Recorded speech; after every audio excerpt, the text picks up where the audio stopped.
BRS working president KTR కేంద్ర మంత్రి బండి సంజయ్కి లీగల్ నోటీసు పంపారు. ఫోన్ ట్యాపింగ్కు సంబంధించి బండి సంజయ్ చేసిన వ్యాఖ్యలు అవాస్తవమని, నిరాధారమైనవని, అవి తన ప్రతిష్టను దిగజార్చే ఉద్దేశంతో చేసినవని కేటీఆర్ లీగల్ నోటీసులో పేర్కొన్నారు.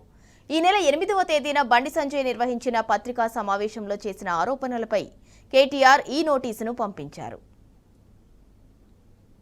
బండి సంజయ్ చేసిన ఆరోపణలు నిరాధారమైనవని, దురుద్దేశపూర్వకమైనవని కేటీఆర్ తరపు న్యాయవాదులు నోటీసులో పేర్కొన్నారు.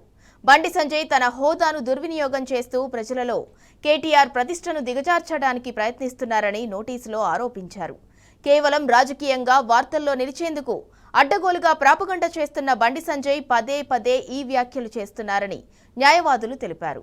టెలిఫోన్ ట్యాపింగ్ ఆరోపణల వలన కేటీఆర్ ప్రతిష్టకు భంగం కలిగిందని, తెలంగాణ రాష్ట్ర ఏర్పాటుతో పాటు ఆ తర్వాత మంత్రిగా కేటీఆర్ అనేక రంగాల్లో అద్భుతమైన సేవలు అందించారని, అయితే బండి సంజయ్ పదే పదే చేస్తున్న వ్యాఖ్యలతో తన క్లయింట్ కేటీఆర్ పరువుకి భంగం కలుగుతుందని నోటీసులో పేర్కొన్నారు.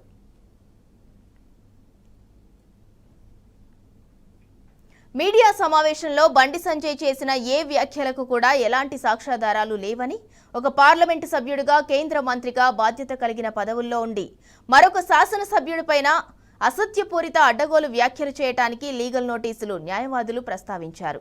బండి సంజయ్ చేసిన ఆరోపణలకు ఎలాంటి ఆధారం లేదని, ఇవి కేవలం రాజకీయ ప్రయోజనాల కోసమే చేశారని నోటీసులో స్పష్టం చేశారు.